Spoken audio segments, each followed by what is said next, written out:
Okay, module 2 മെയിനായിട്ട് വരുന്ന സെക്ഷനാണ് നമ്മൾ ആദ്യം പറയുന്നത് മാക്സ്വെൽസ് ഇക്വേഷൻ എന്ന് പറയുന്നത്. നമ്മൾ കഴിഞ്ഞ മോഡ്യൂളിൽ ഗോസസിലൂടെ കാര്യം പറഞ്ഞപ്പോൾ അവിടെ പറഞ്ഞായിരുന്നു അല്ലേ മാക്സ്വെൽസ് ഇക്വേഷൻ എന്താണെന്ന്. അതിന് ഫൈനലി കിട്ടിയ വാല്യൂ എന്ന് പറയുന്നത് നമ്മുടെ equation of the Gauss's law എന്ന് പറയുന്നത് it was one of the Maxwell's equation. Okay, അപ്പോൾ ഈ സെക്ഷനിൽ നിങ്ങൾക്ക് യൂണിവേഴ്സിറ്റിക്ക് ചോദിക്കാൻ പറ്റിയ ഒരു ടൈപ്പ് ഓഫ് ക്വസ്റ്റൻ ആണ്. ഇപ്പോൾ ഒരു 7 or 8 മാർക്സിന് വരുന്നതാണ്. Derive the Maxwell's equation from the fundamental laws. അതായത് ഇപ്പോൾ ഇതിൽ നിന്ന് നമുക്ക് ഡിഫറൻഷ്യൽ ഫോം ഇക്വേഷനും ഉണ്ട്, ഇൻറ്റഗ്രൽ ഫോം ഇക്വേഷൻ ഉണ്ട്. അതിന് ഡെറിവ് ചെയ്യാൻ പറയും, ഡിറൈവ് ചെയ്യാൻ പറയും. ഓക്കെ, നമ്മൾ 2 കേസിലാണ് പറയുന്നത്. ഫസ്റ്റ് നമ്മൾ പറയുന്നത് ഫോർ ദി സ്റ്റാറ്റിക് ഫീൽഡ്സ്. അതിൻ്റെ കാര്യത്തിൽ ആദ്യം നമ്മൾ ഡെറിവേഷൻ ചെയ്തിട്ട് പിന്നെ നമ്മൾ ടൈം വേരിങ് ഫീൽഡിലും ചെയ്യും. ഓക്കെ, അപ്പോൾ അതാണ് ഈ ആദ്യത്തെ സെക്ഷനിൽ വരുന്നത്. ഓക്കെ, ഫോർ സ്റ്റാറ്റിക് ഫീൽഡ്സ് നമ്മൾ ആദ്യം ചെയ്യുന്നത് okay the first equation. Okay, static ഫീൽഡിൻ്റെ കേസിൽ എനിക്ക് 4 ഇക്വേഷൻസും മാക്സ്വെൽസ് ഇക്വേഷൻ വരും. അതിൽ ഫസ്റ്റ് വൺ ആണ് നമ്മൾ ഡെറൈവ് ചെയ്യാൻ പോകുന്നത്. ഓക്കെ, ഫസ്റ്റ് വൺ എന്ന് പറയുന്നത് എവിടെ നിന്നാണ് വരുന്നത്? നമ്മുടെ ഇലക്ട്രോസ്റ്റാറ്റിക്സിലെ ഗോസസ് ലോ എന്നാണ് വരുന്നത്. Okay, from the Gauss's law. Okay, ഈ ഗോസസ് ലോ നമ്മൾ ഇക്വേഷൻ എന്താ എഴുതിയേ? നമ്മൾ അവിടെ പറഞ്ഞ സെയിം പ്രൂഫാണ്. ഓക്കെ, എന്ന് പറയുമ്പോൾ എന്താണ്? Q enclosed will be equal to integral D dot D S, അല്ലെങ്കിൽ വിൽ ബി ഈക്വൽ എന്താണ്? സൈ ആയിരിക്കും this one.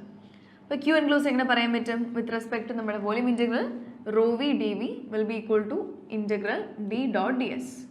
Okay, this equation is called as my integral form. Okay, ഇതിനാണ് ഞാൻ എൻ്റെ ഇൻറ്റഗ്രൽ ഫോം എന്ന് പറയുന്നത്. ഇനി എനിക്കിവിടെ എന്ത് അപ്ലൈ ചെയ്യാൻ പറ്റും?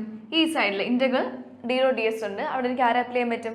My divergence theorem. ഓക്കെ, ഇവിടെ ഡൈവേർജൻസ് അപ്ലൈ ചെയ്യുന്ന സമയത്ത് this equation will be equal to integral del dot D D V കിട്ടും. അപ്പോൾ ഇതും ഡി വി ഇതും ഡി വി ആണ്, രണ്ടും സെയിം വോളിയം ഇൻറ്റഗ്രൽ ആയതുകൊണ്ട് വി ക്യാൻ ഇക്വേറ്റ് ഇറ്റ്. അങ്ങനെ സമയം എന്ത് പറയാൻ പറ്റും? കമ്പയർ ചെയ്യുമ്പോൾ rho V will be equal to del dot D അല്ലേ? So rho V will be equal to del dot D. So this is my differential form of Maxwell's equation. Okay, differential form of the Maxwell's equation. Okay, ഇതാണ് നമ്മൾ Gauss's law എന്ന് പറയുന്നത്. Okay, second case ഞാൻ പറയുന്നത് okay we know that in the case of magnetostatics ഒരു isolated magnetic charge doesn't exist നമ്മൾ പറയും അല്ലേ? Oh we know the relation that okay psi will be equal to എന്താണ്?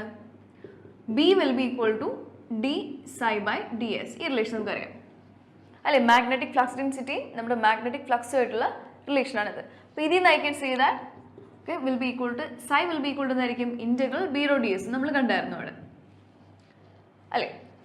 നമ്മൾ മാഗ്നറ്റോസ്റ്റാറ്റിക്സിൽ പഠിച്ച ഡെറിവേഷനാണ്, പഠിച്ചൊരു ഫോമാണ് ഈ പറഞ്ഞത്. Okay, this is the condition then we say that by law of conservation of charges പറഞ്ഞ കേസിൽ ഒരു individual magnetic charge will not be existing എന്ന് പറഞ്ഞു. അല്ലെങ്കിൽ നമ്മളിപ്പോൾ ഒരു ക്ലോസ്ഡ് സർഫസ്